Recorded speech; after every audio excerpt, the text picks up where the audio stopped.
السلام علیکم ورحمۃ اللہ وبرکاتہ اینڈ ویلکم ٹو دا شو. آج کے اس ایپیسوڈ میں ایکڈیمک ڈسکورس کے اندر ہم انشاءاللہ بات کریں گے ریزن ورسز ریولیشن، یعنی نقل اور عقل یا وحی اور عقل. ریزن ہماری عقل اور ہمارا وحی ہماری ریولیشن، ان کے درمیان اگر کوئی نہ کوئی تعارض ہے یا کبھی ہمیں فیل ہو کہ دونوں کانٹرڈکٹ کر رہے ہیں، کانفلکٹ کر رہے ہیں کسی پوائنٹ پہ، تو how are we supposed to deal with ان، اور کیا کیا ریزنز ہو سکتے ہیں، یا پھر واقعی کیا تعارض ہو بھی سکتا ہے کہ نہیں ہو سکتا، کانفلکٹ آ بھی سکتا ہے کہ نہیں آ سکتا.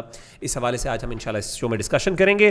میرے ساتھ میرے پیارے بھائی دونوں شیخ سیف اللہ، اور جو کہ ماشاءاللہ عقیدے کے ان کی ایکسپرٹیز ہیں اس پہ الحمدللہ، اور اسی طریقے سے میرے ساتھ عبداللہ بھائی ہیں جو کہ ماشاءاللہ ایک ریسرچر اور ایک اسٹوڈنٹ آف نالج ہیں. تو اس حوالے سے آج ہم انشاءاللہ گفتگو کریں گے. اس ٹاپک کو کوشش کریں گے ہم آسان الفاظ میں آپ تک جو ہے وہ پریزنٹ کر سکیں. تو میں سٹارٹ کرتا ہوں بسم اللہ سیف اللہ بھائی سے انشاءاللہ.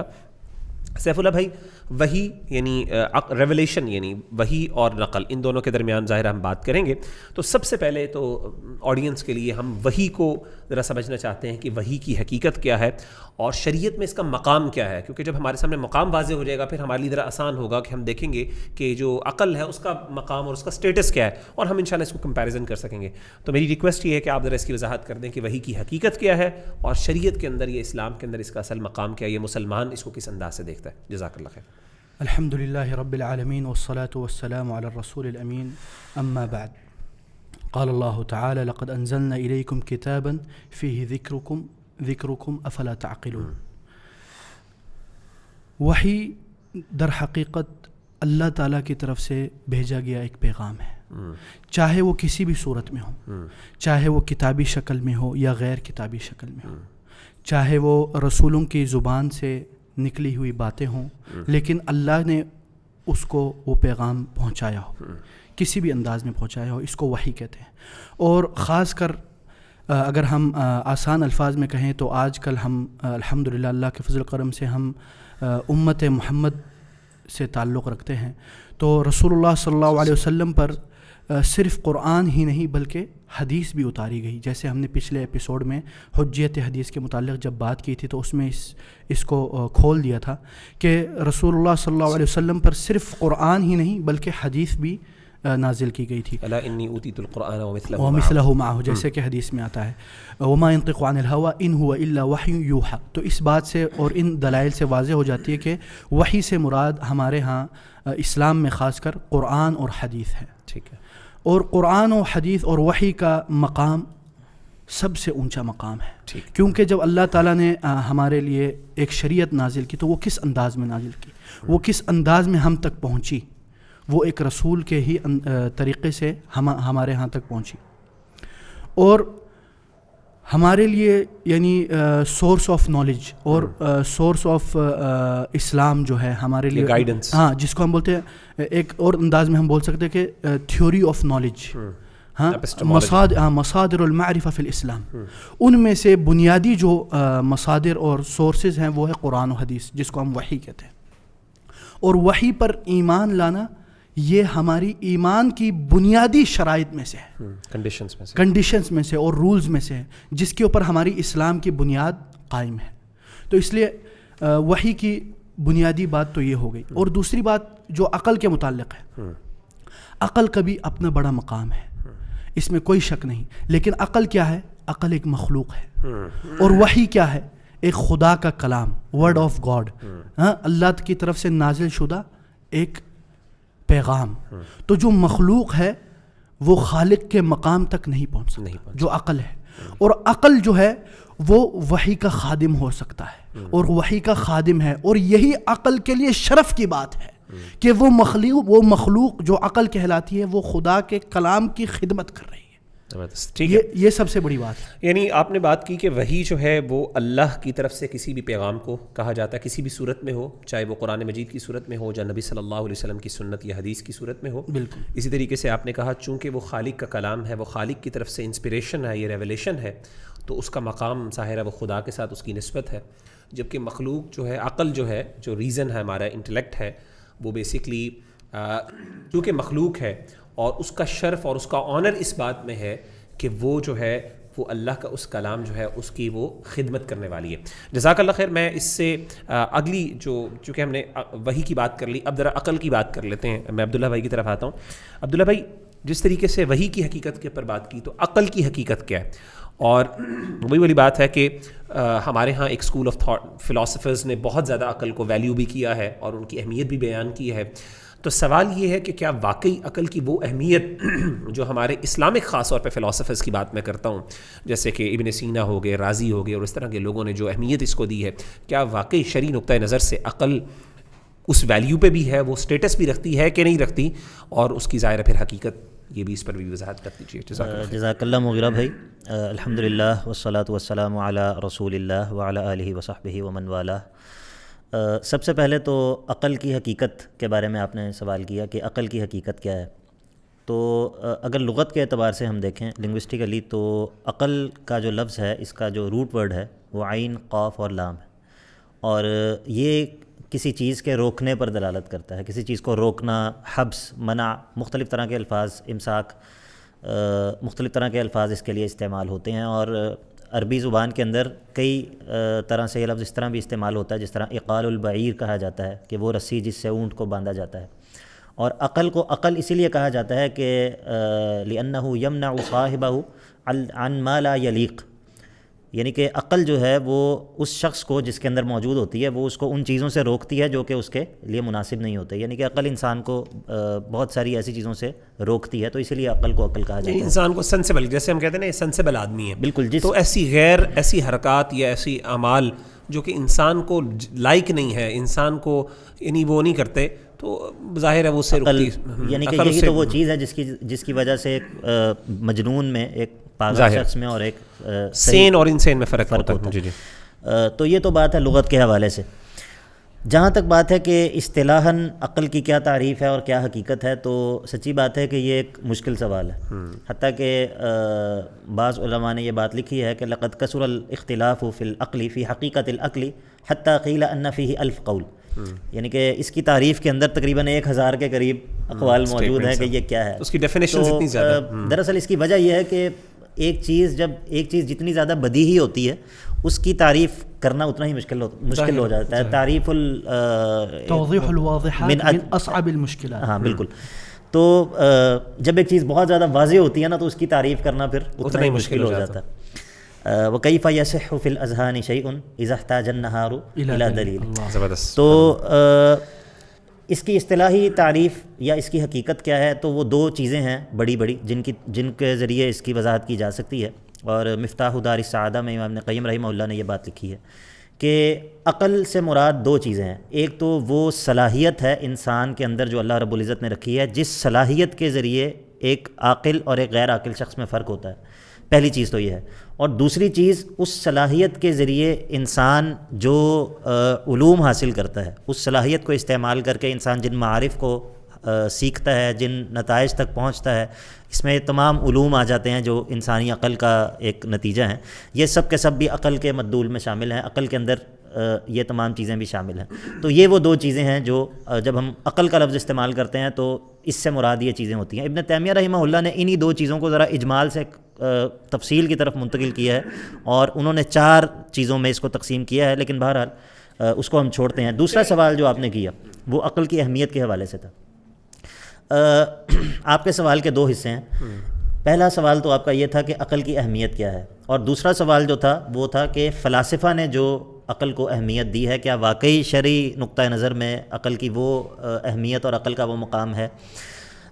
تو پہلے سوال کا جواب تو یہ ہے کہ عقل اللہ تعالیٰ کی ایک بہت بڑی نعمت ہے, اور اللہ تعالیٰ نے اس نعمت کے ذریعے انسانوں کے اوپر بہت بڑا احسان کیا ہے کہ ادراک اور شعور اللہ رب العزت نے انسانوں کو جو یہ عطا کیا ہے.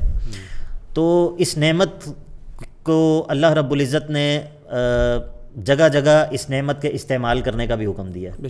پورا قرآن آپ کی نصوص جو ہے وہ اس چیز سے بھری پڑی ہیں کہ اللہ رب العزت عقل کے استعمال کی ترغیب بھی دلاتے ہیں, اور بلکہ جو لوگ عقل کو استعمال نہیں کرتے جگہ جگہ مختلف انداز سے اللہ رب العزت ان کی مذمت بھی کرتے ہیں. تو عقل کے حوالے سے ہمارا جو نقطہ نظر ہونا چاہیے یا موقف ہونا چاہیے وہ ایسا نہیں ہونا چاہیے جیسے کسی مطلب کوئی مذموم چیز ہے یا کوئی ناپسندیدہ چیز ہے. ایسی عام طور پہ ریلیجس کمیونٹی کی طرف سے نا یہ بہت بڑا مسئلہ ہے, عقلی بات ہے تو ہم سمجھتے ہیں کہ شاید یار یہ ناپسندیدہ چیز ہے. حتیٰ کہ لا افراط ولا تفریط, دو انتہاؤں سے بچنا چاہیے. یہ شیخ الاسلام ابن تیمیہ رحمہ اللہ نے بھی یہ بات لکھی ہے اور ابن قیم رحمہ اللہ نے بھی بات لکھی ہے کہ جو دلیل شرعی ہے اس کی دو قسمیں ہیں, ایک دلیل عقلی اور ایک دلیل سمعی. اور اس کے بعد وہ یہ قرآن پاک کی آیت ذکر کرتے ہیں کہ لو کنا نسمع او نعقل ما کنا فی اصحاب السعیر. تو یہ میری بات کا پہلا جز ہے کہ عقل شریعت کے اندر ایک بڑے اہم اس کا مقام ہے, حتیٰ کہ جو کسی بھی انسان کو رسپانسبل بنانے والی چیز ہے کہ وہ جب وہ مکلف ہوتا ہے شریعت کی طرف سے اس کے اوپر اوامر اور نواہی وہ اس کے اوپر لاگو ہوتے ہیں, اس کے لیے پہلی شرط یہ ہے کہ وہ عاقل ہو. اگر عقل نہ ہو اس کے اندر تو اللہ تعالیٰ کی طرف سے وہ رسپانسبل نہیں ہے. بڑی معروف حدیث ہے رفع القلم عن ثلاث عن النائم حتى يستيقظ وعن الصبي حتى يحتلم وعن المجنون حتى يعقل. تو یہ بات تو بالکل واضح ہے. اسی طرح وہ مقاصد شریعت جو شریعت جن چیزوں کی حفاظت کرتی ہے ان مقاصد شریعت میں سے ایک بہت بڑی چیز جو ہے وہ عقل ہے. یعنی کہ شریعت کے جتنے بھی احکام ہیں, شریعت کی جو بھی نواہی ہیں, شریعت جن چیزوں سے روکتی ہے اور جن چیزوں کا حکم دیتی ہے, تو اس کے مقاصد میں ایک بڑا مقصد یہ ہوتا ہے کہ شریعت انسانی عقل کی حفاظت کرنا چاہتی ہے. تو عقل جو ہے میرا خیال ہے کہ کوئی عاقل شخص عقل کی اہمیت کا انکار نہیں کر سکتا. جہاں تک آپ نے فلاسفہ کی بات کی کہ فلاسفہ اس کو اہمیت دیتے ہیں اور شاید حد سے تجاوز کرتے ہیں, تو جو بات سیف اللہ بھائی نے کی اگر وہ بات ذہن میں رہے کہ عقل کی حیثیت خادم کی ہے اور عقل اللہ تعالیٰ کی مخلوق ہے. بہرحال جو کلام اللہ ہے, جو وحی ہے, وہ اللہ تعالیٰ کا کلام ہے, اللہ تعالیٰ کا کلام اللہ تعالیٰ کی صفت ہے, اور وہ بہرحال ایک خالق کی صفت ہونے کی وجہ سے مخلوق کبھی بھی اس سے برابری کا دعویٰ بھی نہیں کر سکتی اور یہ درست بھی نہیں. تو بہرحال عقل کی حدود ہیں, عقل ان حدود کے اندر جب تک ہے تو تب تک اس سے بہترین چیز اور کوئی نہیں ہے. جزاک اللہ خیر. بہت اچھا, آپ نے بہت خوبصورت انداز میں آپ نے بیان کر دی, وضاحت کر دی کہ عقل کی اہمیت کو ایک عاقل ڈینائی ہی نہیں کر سکتا, کیونکہ اگر عقل نہیں ہے تو پھر انسان کی ایگزسٹنس جو ہے مطلب وہ کس معنی میں ہے, جانوروں سے کوئی تمیز نہیں, جانور اور اس میں کیا فرق ہو جاتا ہے. اور یہ والی بات بالکل درست ہے. بعض اہل علم نے خاص طور پہ متکلمین میں اشاعرہ, علماء اشاعرہ نے خاص طور پہ مقاصد شریعت میں, جیسے آپ نے بات کی, تو مقاصد شریعت میں انہوں نے تحفظ نسل سے پہلے تحفظ عقل کو اہمیت دی. انہوں نے کہا کہ دین کے بعد اور جان کے بعد سب سے زیادہ جو اہم چیز ہے, کیونکہ یہ جو آپ نے مقاصد بیان کی ان کی ترتیب بھی ظاہر ضروری, ان میں انہوں نے تحفظ عقل کو جو ہے تیسرا نمبر دیا. مغیرہ بھائی ایک دلچسپ بات میرے ذہن میں آ گئی. ابن قدامہ رحمہ اللہ نے اپنی کتاب المغنی کے اندر, معروف فقیہ ہیں, یہ بات لکھی ہے کہ لا نعلم فیہ خلافا, کہ اس مسئلے میں ہمیں کسی کا اختلاف معلوم نہیں ہے کہ اگر کوئی شخص دوسرے شخص کو مارتا ہے اور اس کی عقل زائل ہو جاتی ہے, بالکل صحیح, تو یعنی کہ اس نے قتل نہیں کیا لیکن اس شخص کی عقل زائل ہو گئی ہے, تو اس کرنے والے کے اوپر پوری وہی دیت ہے جو کہ ایک انسانی جان کی دیت ہے, یعنی کہ یہ 100 اونٹ ادا کرے گا. یعنی کہ عقل کا زائل ہونا دراصل اس کا خون بہا دینے, قتل کر دینے کی طرح. سبحان اللہ. تو یہ ایک ہماری ٹریڈیشن کے اندر اس کی بہت زیادہ اور یہ نا من الضروریات الخمس, من الضروریات الخمس, یعنی جو جس کی اسلام تحفظ کرنے کے لیے آئے ان کے بنیادی ضروریات میں سے ایک عقل ہے کہ عقل کی حفاظت کی جائے اور عقل کو کیسے استعمال کیا جائے وہ بھی اسلام سکھاتا ہے. جزاک اللہ خیر. تیسرے سوال جو ہمارا ٹاپک سے حوالے سے بہت ریلیونٹ اور امپورٹنٹ ہے وہ یہ ہے, میں سیف اللہ بھائی آپ سے پوچھتا ہوں, عقل کی بھی بات کر لی ہم نے اور وحی کی بھی بات کر لی, اس کی اہمیت اور اس کے اسٹیٹس کو بھی واضح کر دیا الحمدللہ. ان کے درمیان سوال ہے کہ کیا واقعی کوئی تعارض, کوئی کانفلکٹ, کوئی کانٹرڈکشن ہو سکتی ہے کہ نہیں. بس مجھے مطلب کیا یہ ممکن ہے کہ نہیں حقیقت میں, ریالٹی میں, یہ میرا سوال ہے آپ سے. جی دیکھیں, شیخ الاسلام ابن تیمیہ نے اپنی مختلف کتابوں میں اور خاص کر در تعارض العقل والنقل میں یہ بات ذکر کی ہے کہ اس کا مضمون الکلام یہ ہے کہ الشریعۃ تأتی بما تحار فیہ العقول ولا تأتی بما یحال فیہ العقل. یعنی شریعت کبھی کبھی حیرت کر دینے والی چیز تو لا سکتی ہے لیکن کبھی بھی ایسی چیز نہیں لا سکتی جو امپاسبل ہو, جو مستحیل ہو, جو عقل کے لیے ایک امپاسبل ہو. کبھی ایسا ہو سکتا ہے کہ انسان کچھ سوچتا ہے کہ یہ امپاسبل ہے لیکن حقیقت میں یہ آپ کے محدود فکر کی وجہ سے آپ کو یہ لگتا ہے کہ یہ امپاسبل ہے. اگر آپ خود کسی اور شخص سے پوچھیں گے تو وہ تو بولے گا اٹس ناٹ امپاسبل, یہ ہو سکتا ہے. خدا کے لیے کوئی بھی چیز امپاسبل نہیں ہے. لیکن اللہ تعالیٰ نے بھی اپنے افعال اور ان چیزوں کو یعنی انسان کے جو عقل ہے اس کے اوپر اتنا بوجھ نہیں ڈالا کہ وہ چیزوں کو نہ سمجھ سکے. یہ صحیح بات ہے کہ بعض چیزیں آپ کو ہو سکتا ہے آپ کو اسپیسیفکلی پرسنلی آپ کو سمجھنا ہے, لیکن اگر آپ کسی اور عالم کے پاس جائیں ان سے سوال کریں تو وہ آپ کو اس کو ایک لاجیکل آنسر دے سکتے ہیں.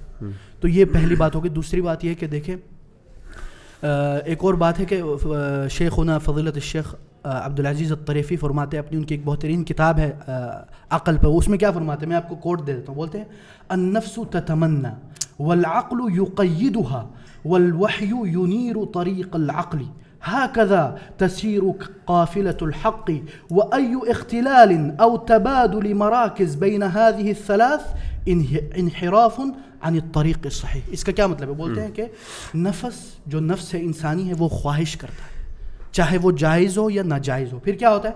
عقل ان خواہشات کو پابند رکھتا ہے, ان کو گرفت رکھتا ہے, ان کے اوپر ایک فریم, جیسے وہ عقل کا میننگ بیان کیا. بالکل. تو اور وحی کیا کرتا ہے؟ وحی اس عقل کو راستہ دکھلاتا ہے, روشن ہدایت دیتا ہے, اور حق کا قافلہ یوں ہی رواں رہتا ہے. ٹھیک ہے نا.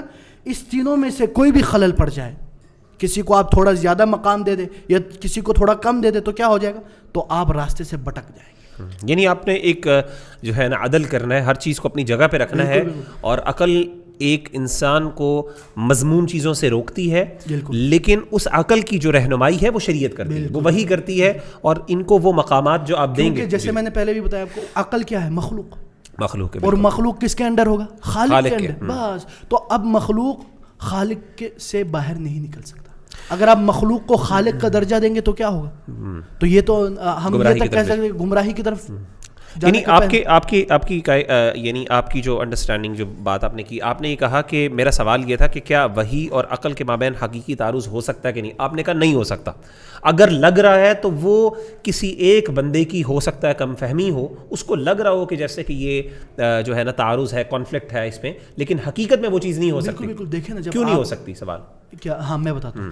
دیکھیں نا مثلا اب عقل کہاں سے آئی ہے؟ اللہ کی طرف سے. اور وحی کہاں سے آئی؟ وہ بھی اللہ کی طرف سے. کیا اللہ تعالیٰ کوئی ایسی چیز بھیج سکتا ہے جو اس نے خود مخلوق کی ہو, تخلیق کی ہو عقل کو؟ ان دونوں میں کوئی اختلاف نہیں ہو سکتا. یہ ہوئی نہیں سکتا. ہاں. دوسری بات یہ ہے کہ جیسے کہ شیخ الاسلام نے فرمایا کہ العقل الصریح لا یخالف النقل الصحیح.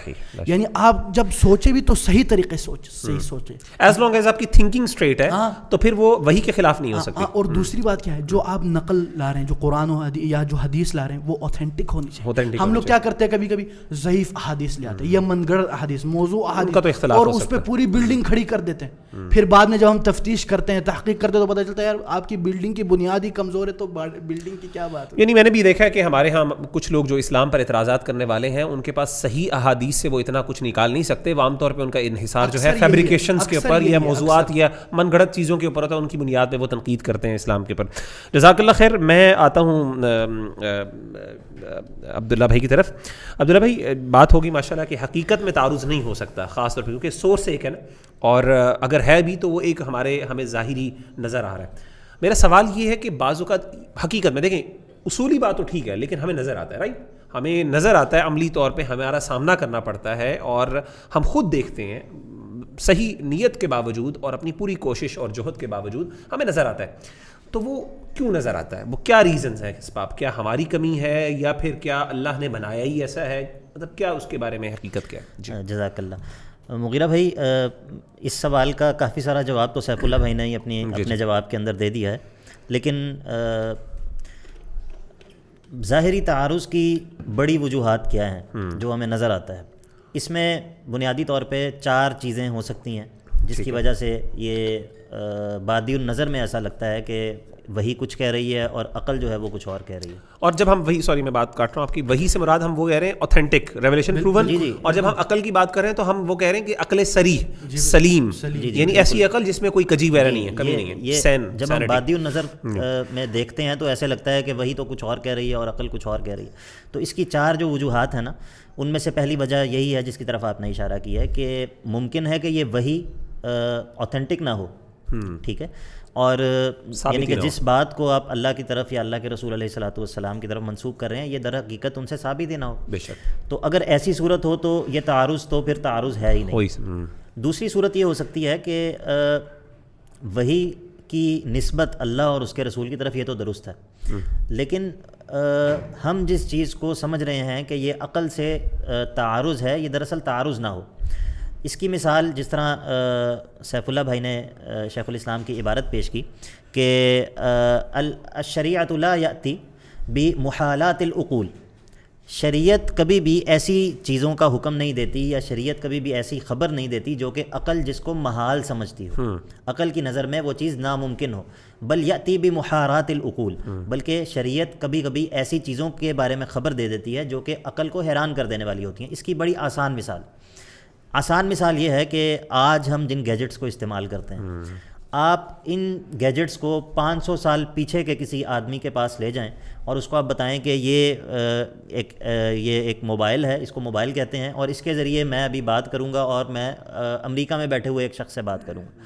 اب اس کے لیے یہ چیز بالکل حیران کر دینے والی ہوگی اور کوئی بعید نہیں کہ وہ اس کا انکار محال, اس کے نزدیک محال بھی ہے, وہ کہے گا یہ بالکل ایک یہ جھوٹ بول رہا ہے یا یہ چیز تو بالکل ناممکن ہے. لیکن در حقیقت یہ چیز ناممکن نہیں ہے. اور مطلب جیسے جیسے انسانی عقل نے ترقی کی اور انسانی علم وسیع ہوا تو انسان اب جانتا ہے کہ یہ لائٹس آن ہیں اور گیجٹس ہم استعمال کر رہے ہیں اور ہم گاڑیوں پہ ہوائی جہازوں پہ سفر کر رہے ہیں.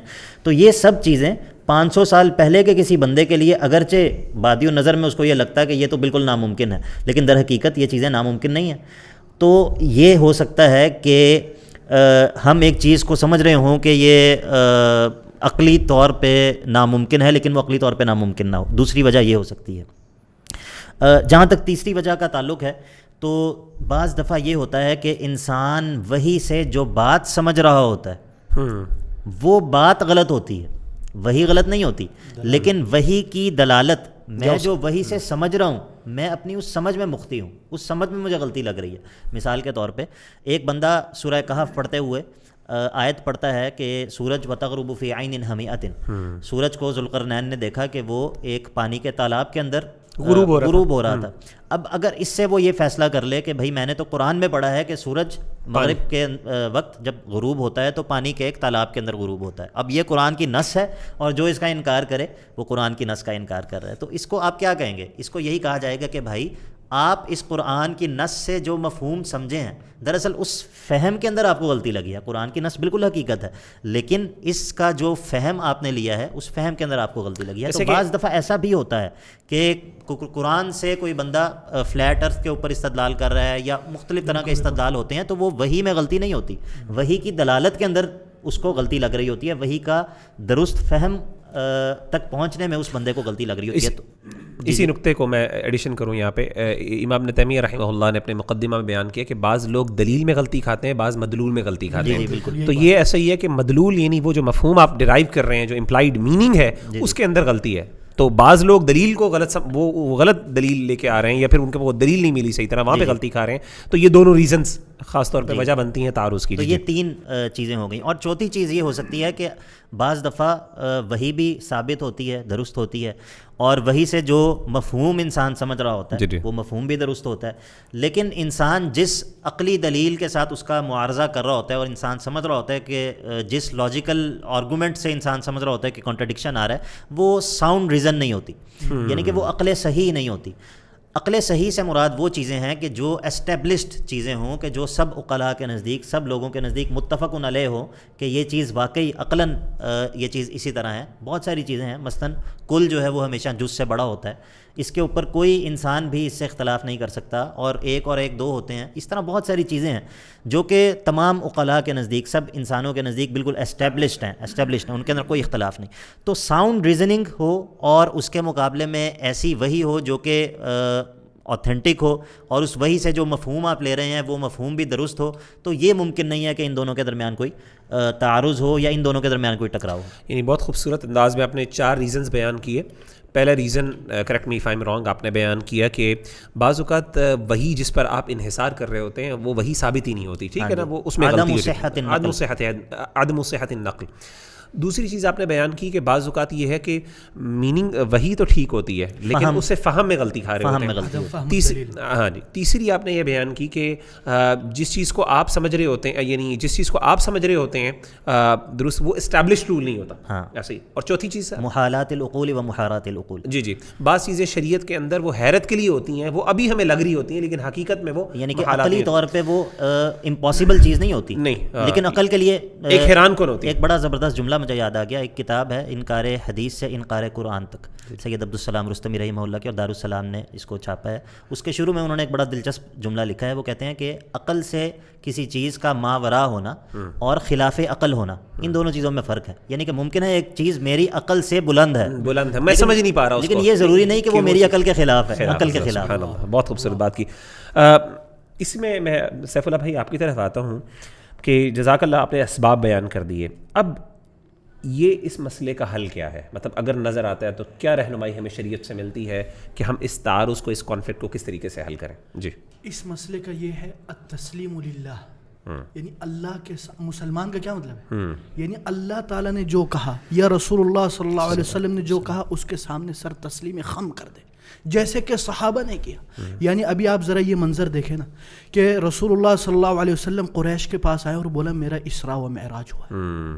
قریش نے تو نعوذ باللہ مذاق اڑایا. وہ کس کے پاس گئے؟ حضرت ابو بکر رضی اللہ عنہ کے پاس. حضرت ابو بکر رضی اللہ عنہ کے پاس اس انداز میں انہوں نے پیش کیا کہ حضرت ابو بکر انکاری ہو جائیں گے, نعوذ باللہ. تو حضرت ابو بکر رضی اللہ عنہ نے کیا کہا؟ اقالہ, کیا رسول اللہ صلی اللہ علیہ وسلم نے کہا ہے؟ انہوں نے بولا جی بالکل کہا ہے. تو کیا کہا رسول اللہ, کیا کہا حضرت ابو بکر نے؟ بولا تو میں اس پہ یقین رکھتا ہوں. اگر تو نبی نے کہا, ہاں اگر نبی نے کہا, جب ہم یہ یقین رکھتے ہیں کہ وہ اللہ کا پیغام لا رہا ہے ساتویں آسمان کے اوپر سے, تو یہ کیا چیز ہے؟ یہ تو کچھ بھی نہیں ہے. جب آپ کا ایمان پختہ ہوگا اللہ پر اور رسول پر تو باقی یہ ساری چیزیں تو ختم ہو جائیں گی. جب آپ کا یقین ہوگا کہ خدا وحدہ لا شریک ہر چیز پر قادر ہے, ہر چیز پر, یعنی کوئی بھی چیز ان کے نزدیک یعنی مستحیل نہیں ہے, چاہے آپ کی ناقص عقل مانے یا نہ مانے. اور جب عقل نقل پر یا وحی پر حاوی ہونے کی کوشش کرتا ہے تو کیا ہوتا ہے؟ عقل خود برباد ہو جاتا ہے. مغیرہ بھائی مجھے ایسے لگ رہا ہے جیسے یہ جو ہم نے شیخ الاسلام کی طرف یہ منسوب ہے کہ وہ انہوں نے یہ اسباب بیان کیے عقل اور نقل میں تعارض کے, یہ معنی یہ سوچ صحابہ کے ہاں بھی موجود تھی, اور یہ ہمیں حضرت ابوبکر نے جو رسپانس دیا اس سے یہ پتہ چلتا ہے. یعنی کہ پہلے سب سے پہلے انہوں نے پوچھا کہ آپ واقعی محمد صلی اللہ علیہ وسلم نے یہ بات کہی ہے, یعنی کہ التثبت فی النقل, کیا واقعی جو میرے پاس وہی آئی ہے میرے سامنے اور مجھے لگ رہا ہے کہ یہ خلاف عقل ہے, پہلے میں اس بات کی تحقیق کروں کیا واقعی یہ اوتھینٹک ہے, واقعی اللہ کے نبی سے ثابت ہے. جب یہ ثابت ہو جائے تو اس کے بعد پھر انسان کہے کہ میں جیسے یعنی اگر نقل ثابت ہو گئی ہے, اب میرے پاس دو رائے ہیں, یا تو میں اس کو کسی کیٹیگری میں ڈالوں کہ یہ میری عقل سے ماورا ہے, یا پھر میں یہ کہوں کہ میری عقل شاید جو ہے وہ میں جس کو لاجیکل سمجھ رہا ہوں شاید وہ لاجیکل نہیں ہے. مطلب دو راستے بنتے اگر وہ عقل سے ثابت ہے. اور تیسری چیز ہے کہ کیا میں اس کا مفہوم بھی صحیح سمجھ رہا ہوں کہ نہیں, اور وہ مفہوم مجھے کیسے پتہ چلے گا؟ وہ ہمیں صحابہ سے ملے گا, ہمارے اور یہ بھی دیکھنا اکثر جو عقل و نقل میں تعارض پیدا کرنے کی کوشش کرتے ہیں وہ خود بدعقلیوں میں مبتلا ہو جاتے ہیں, وہ خود بے عقلی حرکتیں کرتے ہیں. اگر آپ دیکھیں نا وہ خود یعنی ان لاجیکل چیزیں پیش کرتے ہیں, ٹھیک ہے نا. تو دیکھیں نا اگر آپ عقل کو بالکل آزاد چھوڑ دیں گے تو کیا کرے گا؟ وہ ہر 3 مہینے بعد اپنا رنگ بدل کرے گا, اور ہر 6 مہینے بعد اپنی وہ بلڈنگ جو کھڑی کی اس کو برباد کر کے دوبارہ بنا. یہ تو ہر انسان کے ساتھ ہوتا ہے کہ ہم نے جو فیصلے کیے ہوتے ہیں ہم کچھ عرصے بعد خود ہی بالکل اس کے اوپر افسوس کر رہے تھے. تو عقل کی اپنی جگہ ہے, اس میں کوئی شک نہیں. ہم مانتے ہیں عقل کی بڑی اہمیت, ہم یہ نہیں کہتے کہ عقل کچھ بھی نہیں ہے, اور یہ بھی نہیں کہتے کہ عقل سب کچھ ہے. یہ یعنی کہ عقل کی حدود کا اقرار کرنا چاہیے. امام شاطبی رحمہ اللہ نے جو بڑا زبردست ان کا جملہ ہے, وہ کہتے ہیں کہ ان اللہ جعل للعقول فی ادراکها حدا, اللہ تعالیٰ نے عقول کے لیے, عقلوں کے لیے ان کے ادراک میں, یعنی کہ عقل جس چیز کو سمجھ سکتی ہے, ایک حد مقرر کی ہے. تنتہی الیہ لا تتعداہ, اس حد تک عقل جب پہنچتی ہے تو پھر اس کا اینڈ ہو جاتا ہے اور اس سے وہ آگے نہیں بڑھ سکتی. وَلَمْ يَجْعَلْ لَهَا سَبِيلًا إِلَى الْإِدْرَاكِ فِي كُلِّ مَطْلُوبٍ, اللہ تعالیٰ نے عقل کو یہ طاقت نہیں دی کہ وہ ہر مطلوب کو سمجھ سکے, ہر چیز تک پہنچ سکے. کیوں؟ وَلَوْ كَانَتْ كَذَلِكَ, اگر ایسا ہوتا تو لَاسْتَوَتْ مَعَ الْبَارِ تَعَالَى فِي إِدْرَاكِ جَمِيعِ مَا كَانَ وَمَا يَكُونُ وَمَا لَا يَكُونُ, یعنی کہ اگر عقل کی کوئی حدود نہیں ہے تو پھر اللہ تعالیٰ کے علم میں اور عقل کے ذریعے انسان جو علم حاصل کرے گا اس میں کیا فرق باقی رہ گیا؟ تو یہ بات بالکل درست ہے کہ عقل کچھ جگہوں پہ جا کے لیمیٹیشنز آ جاتی ہیں. مطلب عقل کے ہم نے بھی مطلب لا افراط ولا تفریط دو امتحان. اور اسی طرح دیکھیں نا عقل کو بھی الو بنایا جا سکتا ہے صاف الفاظ میں. آپ کو پتہ ہے آج کل برین واشنگ کیسی کی جاتی ہے اور کیسے بلکہ اس پہ ڈاکومنٹری بھی بنی ہوئی برین گیمز, کیسے آپ کے اور آج کل مارکیٹنگ کا بڑا کانسیپٹ ہے کہ اس برین کو کیسے ہماری جو پروڈکٹ ہے اس کی طرف لایا جائے. دوسری بات یہ کہ عقل بہت زیادہ آپ کے نفسیات سے متعلق ہوتی ہے, انفلوئنس ہوتی ہے. آپ کے نفسیات اگر ٹھیک نہیں ہیں اور آپ کو سائیکولوجیکل پرابلمز ہیں, آپ بڑے اپنے آپ کو ریزنیبل سمجھ رہے ہوتے ہو, لیکن وہ اہل العقول کے ہاں جو ہے, وہ اولی الالباب کے ہاں جو ہے وہ چیز قابل اعتبار نہیں. اور اگر ہم عقل کو مانے بھی تو کس کی عقل کو؟